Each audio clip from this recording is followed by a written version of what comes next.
In this video, I'm going to talk about how not to write a boring book. So I had this problem a couple nights ago. I'm halfway through this novel I started last year. So I had the first half. Now I'm kind of working through the second half. So I'm trying to get from the beginning to the end. And I'm stuck in the middle. And a lot of authors get stuck in the middle. This is really common. You'll see even a friend of mine posted her like how many words she writes a day. And it's like 3,000 every day until the middle 10 days, and then it's like 500, 1,000, and then it goes back to 3,000 at the end of the month. It's because even if you plot it out really well and you think you have a strong structure, when you get to the middle, you kind of get to this place where you know that it's just not all there. It's not enough story. Like you have the beginning and you have the ending scenes, but the middle just feels boring. Nothing's really happening. The pace is really slow. You don't know how to get from where you are to all the exciting stuff that happens again at the end. So a book, I mean, it should kind of go up in intensity and then drop towards the end, but it's okay to have, and you should have, lots of little sharp surprises so that it's not like if you have a slow scene that's reflective and characters are kind of just talking, in the middle of that scene, something terrible should happen that forces them to action again. What generally happens in the first half of the book is that things happen to the characters and they're reactive. And at the second half of the book, after the midpoint where the protagonist chooses to stop being a victim and become kind of the hero of her own story, after she chooses to be more proactive, the main characters are taking more of the decisive steps to get the ball rolling. But they're still not controlling the outcome, because almost always, even when the main characters are trying to do the thing that they want to do, they're going to fail most of the time and be set back. And that's also important to the story. So there's different times where different things happen in the book. The who starts what is going to be different depending on which part of the book you're in.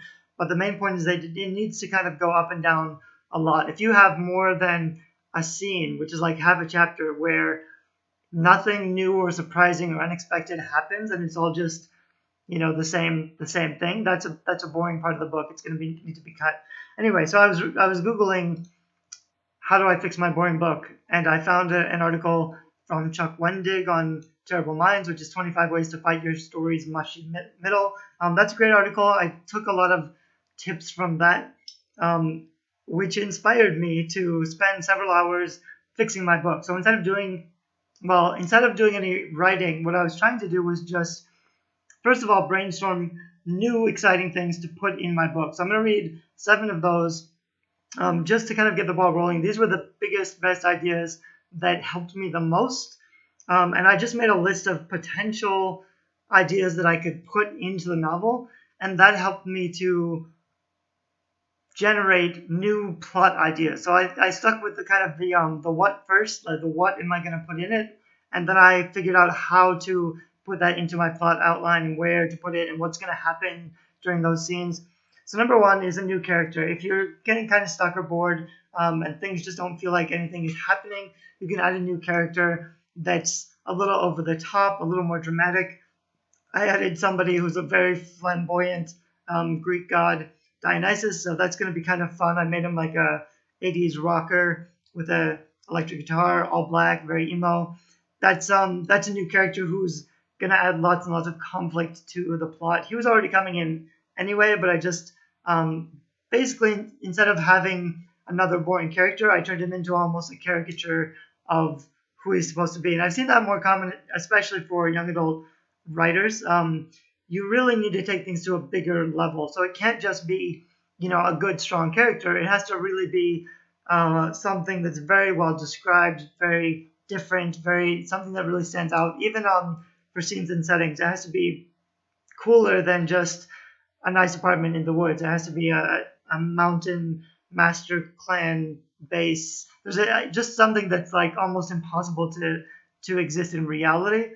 Because if you're writing sci-fi or fantasy, readers are kind of reading for escape. So you need something that's a little bit more than they've seen in other books. That's kind of the thing. You always have to be pushing the bar and giving them a better reading experience than they found elsewhere by putting in new things. So number 1 was new character, and I kind of snuck into number 2, which is more epic location. So don't just keep going back and forth between where they live and the school, or where they meet, like 3 main bases. you can be inventing new places. You just have to give them a reason to go there. So my book is set in Bulgaria. There's some really cool places in Bulgaria that weren't in my book. For example, there's this huge communist building up on a mountain that's completely destroyed and dilapidated. I think that's a word. It looks like a big UFO shell, but it's all falling apart. There's holes in the rafters. It's a pretty epic location that actually exists in real life, and it's going to make a really nice addition to my story just by having a reason for them to go there. By putting that into my story, it gives a new location. It gives a little twist to the story, so it's going somewhere else. And it's something else that's going to really stick in readers' minds because it's the physical description of this very unique and strange place is something that's going to stick with them and set the book apart. Number 3 is a quest or a puzzle. So if they have to be trying to get to the end, maybe they're not exactly sure how to do that. If, for example, in my book, they need to find this magical instrument, but instead of just going to where the instrument is and unlocking the door to get the instrument, I've invented a letter that she finds that refers to some poem, and the poem is a secret clue to this location. So that adds like 5 new steps in the book as the character is discovering, finds the letter, doesn't know what it means, figures out what it means, goes to the secret location, finds a clue to the next place, which is where the instrument actually is. That's a whole bunch of stuff that just wasn't in my story before, but now that it is, it gives a lot a better, more rounded feel, so it's not just beginning and end. Number 4 is add more conflict. So anytime that things are going really slowly, and this is a problem with my book, it's a small school, but at this point in the middle of the book, all the characters were kind of being nice to each other, so they were the bad guys outside, but when they were just together in the school, nothing bad was happening because there wasn't a lot of conflict. They were all working really hard, but they were kind of at the point where they were sharing secrets and becoming friends, but that's really boring. You need a bully at the school. You need somebody who's angry at somebody else. You need jealousy and rage, emotion. You need conflict. You need things to be happening. So if it's a lot of scenes where the characters are kind of just all getting along, you need to add more conflict. That's probably going to come from relationships and characters. So you might need to invent a character or just make someone mad at somebody else for some reason. Figure out, and this is a little tricky because you can't just have emotional characters that flip out and get mad for no reason. So you have to have very good reasons why all of your characters will act the way that they do to piss each other off without being bad people or stupid people who are just, I don't like having a one-dimensional, just an asshole character. It's easy if you have a bully who's just a bully for no reason. In Harry Potter, Draco Malfoy started off as a bully, but he also had such a rich, incredible backstory about his family life and how important he actually was to the plot as the foil to Harry Potter almost. So you have to have believable characters who are also not friends all the time. Even if they're on the same side, there has to be conflict. What you've seen in the Marvel comics, or is it DC comics, where the superheroes are always fighting. So Batman and Superman, they're both good guys, but they disagree about the way to distribute justice to humanity. So they fight, they physically fight. So you have to find reasons for 2 morally good characters to disagree with each other, which is tricky to do. Number 5 is a really easy one, add monsters. I didn't have monsters in this particular book, and it's pretty important, especially for sci-fi and fantasy where you have a lot of conflict. You need characters to be fighting something and have danger, threats of extinction. What's the word? There needs to be room for death in your book, which means death has to be a possibility pretty early on. You have to show that if they screw up, the risk of their quest is potentially life-ending. So that's something you need to introduce. However, it's difficult to do without inventing a lot of villains or usually faceless antagonists. Because if it's a main villain, they're usually not going to get into little battle fights. They'll have one big main event at the end of the book. So you need to have other little villains who aren't full characters, who don't have names, or maybe even clear descriptions. They kind of all look alike, but they have to be after you and chasing you. These are generally more animalistic. They're not necessarily humans. If they are humans, they're usually masked. So they're in Star Wars, they're the Star Troopers, who are just, full body uniform. That's pretty common for most dystopian fiction too. Full body uniform, the bad guys, the state, they're just a faceless, scary entity who's chasing the good guys.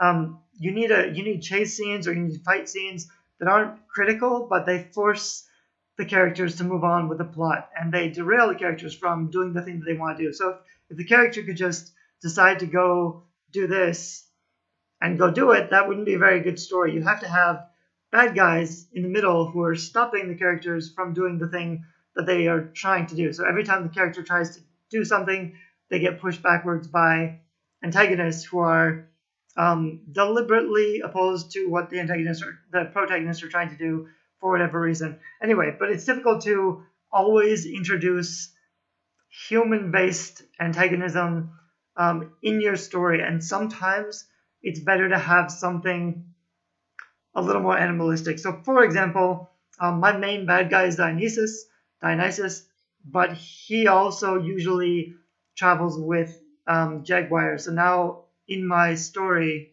leopards, not jaguars. In my story, I can have giant leopards who come first, kind of show that he's back, but they're just monstrous. So they just fight, and the characters have to defend themselves.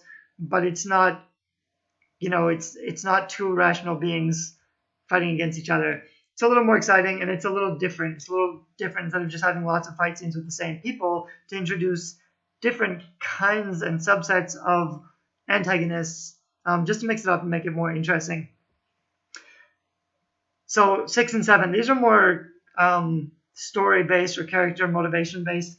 That tends to happen towards the end of your book anyway, but they have to lose a battle pretty badly. So they have to lose a battle enough that someone gets seriously injured or dies, because this is generally after the midpoint where, like I said, the protagonist is deciding things, and because of something he or she has decided to do, or because of their overconfidence, or because something they tried to do, they made some mistake, the enemy found out, and someone got seriously hurt. It's important because the character needs guilt to feel motivated to redeem themselves. At first, they're going to feel like giving up. They're going to go through kind of a dark night of the soul where they feel like everything is pointless and there's no hope. But then they'll have a newfound determination to win, so that kind of thing doesn't happen anymore. And that's something that's pretty important in about the 3/4 way through the book. Finally, 7 is forced to not get what he or she wants. So usually in a book, almost the entire book, the protagonist will be trying to get something. So maybe in the beginning of the book, they got on a call to adventure and they went off on this path, and they have an idea based on the person they were at the beginning of the book. They have this idea of what they want, and they're going to spend most of the book trying to get back to what they thought they wanted at the beginning of the book, or what they've developed a longing for through the book. So maybe during the book they fall in love with somebody. At the end of the book, they have to not be with that somebody. That's a little tricky if you're writing a romance. It's pretty important for them to end up together. But what generally happens in series is that they almost get together at the end of book 1, and then something happens that forces them apart for a book. Somebody else comes in. It becomes unclear who they're going to end up with. So even for a romance, it's possible to end this way. But what happens towards the end of a book is that the character, usually in the last battle, the epic scene, the character doesn't, like, she's forced to have this decision where she has a choice, and the bad guy says, if you leave me alone and let me do the thing I want to do, then I will give you the thing that you want most. And the bad guy will generally tempt the hero by offering them exactly what they've been wanting the whole time, and even sometimes saying, the antagonist can say, like, isn't this what you wanted? Now I'm giving it to you. All you have to do is turn your back, walk away. And the protagonist refuses the temptation, defeats the bad guy, but in the process closes the door on getting back to that thing that they wanted the whole time. So it's really selfless sacrifice for justice or for heroism or whatever, to defeat the bad guy. and it's nice to end the book on that sense. You don't always, like, generally the protagonist doesn't actually defeat the bad guy in book one, but they win the small battle and then they escape. What almost always happens is they conflict with the bad guy captures them, so their plan's screwed up. The bad guy gives his hero at the mercy of the antagonist speech where he tells them everything that he's been doing to kind of fill in the plot gaps. Asks the protagonist, to just give up or to join him or the temptation or whatever. And then the protagonist refuses, taps into some hidden power, or is rescued by some friends that they made earlier, somehow escapes, and doesn't really defeat the bad guy, but they have a small win and they escape with their lives. So it's a satisfying enough conclusion to a first book, but also a good start to the rest of the series. Anyway, those are my 7 tips. Sorry if this video is a little bit rambly, but that's pretty common with my videos. So I hope it's a little bit helpful. I'm going to link to the blog post, which has these 7 things written down so that you can see them. And I'll also link back to Chuck Wendig's article, because I think that's really important if you're stuck in the middle of the book, which is, again, a really common and normal thing during the writing process. You get to the middle and then you have to stop and replot and remap and add some more stuff and fix it. I'm really excited that I got over, like, I was stuck for 2 weeks because I couldn't work on the book because I knew it wasn't going anywhere and I didn't know what to do next. And that's pretty common with writer's block. If you have writer's block or you feel like you don't have any enthusiasm to write or you don't want to write, it's usually something like, your story isn't working and writing isn't going to fix the problem. You really have to figure out what you need to add or what you need to take out to fix the story before you'll get that enthusiasm and confidence back to continue writing it out. So I'm pretty excited now that I have a clear plot with a lot of new, exciting elements. Last week I was kind of thinking this book will be okay, but probably not that great. Now I'm thinking this is going to be a really good book. So I'm excited to have that detour finished so I can actually start working on the writing and trying to get it done this month is the goal. Thanks again. Bye-bye.